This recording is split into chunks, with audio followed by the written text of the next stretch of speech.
Beauty parlour এটা নারীদের একটা প্রিয় জায়গা। তবে একটা বিষয় বুঝবেন, নারীদের জন্য সাজসজ্জা এটা হারাম নয়, এটা জায়েজ, এটা হালাল, এটা হারাম কিছু না।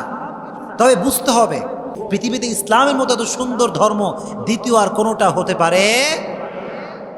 তাহলে ইসলামে সাজা জায়েজ, তবে সাজসজ্জার একটা সীমাবদ্ধতা আছে, এটার বাইরে গেলে এটা হালাল হতে পারে না। মেয়েদের সাজসজ্জার ক্ষেত্রে কয়েকটা বিধান রয়েছে, শোনা যাবে ইনশাআল্লাহ। এক নম্বর বিধান যে নারীরা সাজসজ্জার ক্ষেত্রে এমন কোনো ড্রেস পরতে পারবে না যেই ড্রেসটা পুরুষদের সাদৃশ্য হয়ে যায়। এখন অনেক অনেক নারী যা জিন্সের প্যান্ট পরে, না এটা ঠিক নয়। একটা নারী কখনো ছেলেদের ড্রেস পরতে পারে না, এটা ঠিক নয়। এজন্য নারীদের যে ড্রেসটা হবে এটা ঢিলে ঢালা হবে, টাইট ফিটিং ড্রেস নারীরা কখনো পরতে পারবে না। এটি হচ্ছে এক নাম্বার।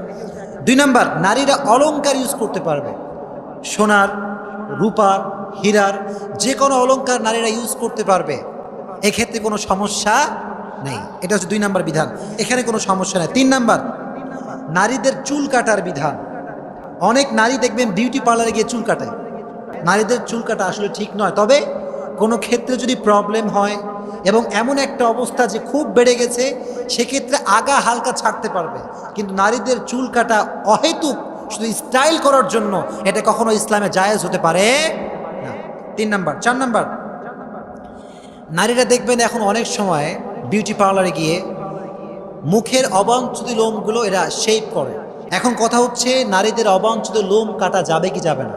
সেক্ষেত্রে বিধান হচ্ছে নারীদের শরীরে যদি অবাঞ্ছিত লোম হয়, যেমন নারীদের অনেক সময় মোচ উঠে, এক্ষেত্রে সবচেয়ে উত্তম উপায় হচ্ছে এমন একটা মলম বা ক্রিম ইউজ করা যেন এই লোমগুলো অটোমেটিক্যালি উঠে যায়।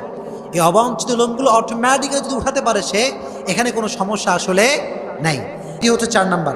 পাঁচ নাম্বার, অনেক নারীরা হাতের নখ অনেক লম্বা রাখে, যে কোরআনও বলে সুন্নাও বলে যে নখ বড় রাখা যাবে না। ইভেন সায়েন্স হয়ে কথা বলে নখ বড় রাখলে শারীরিক ক্ষতি হতে পারে।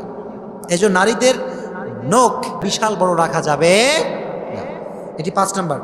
ছয় নাম্বার যে বিষয়টি সেটি হচ্ছে নেল পালিশ ইউজ করা যাবে কি যাবে না। সেক্ষেত্রে বিধান কি হচ্ছে, যেহেতু নেল পালিশ ইউজ করলে অজু করার সময় পানি সেখানে আর পৌঁছায় না, এজন্য পানি যদি না পৌঁছায় অজুর সময়, নামাজ কি আর হবে?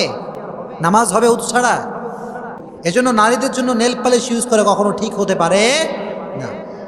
এটা হচ্ছে ছয় নাম্বার। সাত নাম্বার, নারীরা মেহেদি ইউজ করতে পারবে, মেহেদি লাগায় হাতে। এখন অনেকে আমাকে প্রশ্ন করে, হুজুর যে মেহেদি তো শুধু হাতে আমরা লাগাই, পায়ে মেহেদি লাগানো জায়েজ আছে কিনা?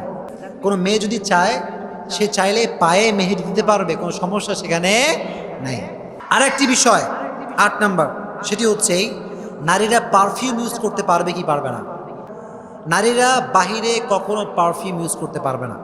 নারীরা চাইলে বাসার ভিতরে পারফিউম ইউজ করতে পারবে, কিন্তু বাহিরে যদি পারফিউম ইউজ করে বের হয় তাহলে ফিতনা হওয়ার একটা আশঙ্কা আছে না নাই? আচ্ছা, ৯ নাম্বার, নারীরা অনেক সময় বিউটি পার্লারে গিয়ে দেখবেন ব্রু প্লাগ করে, টোটালি হারাম, কমপ্লিটলি হারাম, এটা হালাল নয়। এজন্য নারীদের জন্য ব্রু প্লাগ করা জায়েজ নাই।